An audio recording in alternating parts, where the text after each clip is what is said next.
তোমরা আমার পায়ে কে নজর দিছো বলো? আমার পাটা এখন এই নজরে পড়ে গেল।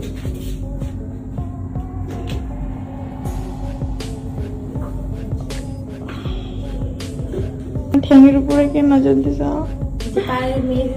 এটা আপনারা কেন করলেন? আমাকে এরকম ভাবে নজরটা দিলেন।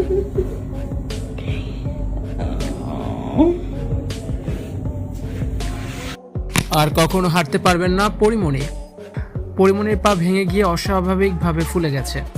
ঢালিউডের জনপ্রিয় আলোচিত চিত্রনায়িকা পরিমণি এক মারাত্মক দুর্ঘটনার শিকার হয়েছেন। ঘরের মেঝেতে পা পিছলে পড়ে গিয়ে গুরুতর আহত হয়েছেন এই অভিনেত্রী। বর্তমানে রাজধানীর এভার কেয়ার হাসপাতালে তিনি চিকিৎসাধীন আছেন।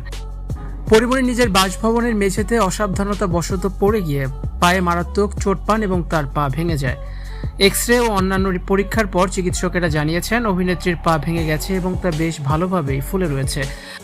দুর্ঘটনার আকস্মিকতা এবং তীব্র শারীরিক যন্ত্রণা সত্ত্বেও হাসপাতালের বিছানায় দেখা গেল এক অন্য পরিমণিকে। জীবনের এত বড় দুঃসময়েও তার মুখে হাসি লেগে আছে।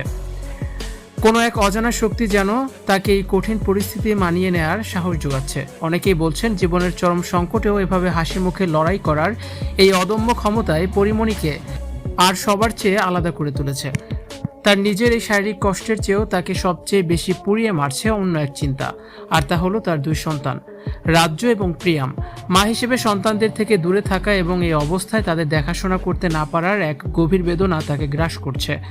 হাসপাতালের চার দেয়ালের মাঝে শুয়েও প্রতিটা মুহূর্তেও দুই সন্তানের ভাবনায় ব্যাকুল হয়ে আছেন পরিমণি।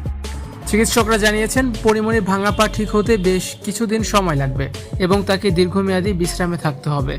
তবে পরিমণি আবার আগের মতো সুস্থ হয়ে পর্দায় ফিরবেন এমনটাই আশা প্রকাশ করছেন চিকিৎসকরা। এদিকে পরিমণির এই দুর্ঘটনার খবর ছড়িয়ে পড়ার পর থেকেই সামাজিক যোগাযোগ মাধ্যমে তার সহকর্মী, ভক্ত, অনুরাগীরা গভীর উদ্বেগ প্রকাশ করেছেন।